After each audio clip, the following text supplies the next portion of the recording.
আসসালামু আলাইকুম। আমরা এখন সাধন ভাইকে বাড়িতে আছি। হাতে পুরা ঘর ডুবে গেছে।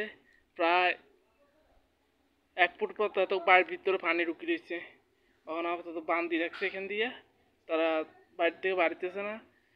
আম্মু আজ কদিন ধরে আনে বৃষ্টির ভিজে না আম্মু? 2 দিন ধরে পানি ঢুকছে ভিতরে। কেন বাড়িতে পাইতেছেন না? ও, এটা সাধন ভাইকে বাড়ি। না থাক, না না না, তাহলে আম্মু আজ ধরে 2 দিন ধরে ভিতরে পানি, 1 সপ্তাহ ধরে গর্ত বাড়িতে পাইতেছেন না। আজ তারা 1 সপ্তাহ ধরে গর্ত বাড়িতেছে না। সাধন ভাইয়া বাড়ি কে নতুন বাড়ি, তো প্রায় 1 হাঁটুর উপরে পানি। এটা হাসনাবাদ, মনোহরগঞ্জ, কুমিল্লা, রামদপুর জোড় ব্রিজ সংলগ্ন বাড়ি, সংলগ্ন ব্রিজের সাথে এই বাড়িটা। তো ইন্দা আরেকটা ঘর ডুবে গেছে। আঙ্গ এই বাড়িতে মোট 4টা ঘর ডুবে গেছে, তার মধ্যে এটাও একটা। হাসনাবাদ, মনোহরগঞ্জ, কুমিল্লা, রামদপুর।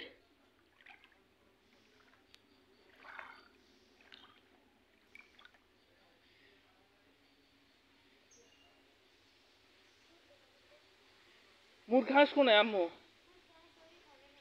ঘরে রাখছেন না? উপরে উপরে। আচ্ছা, ও জাডা খাড়া, ও জাডা।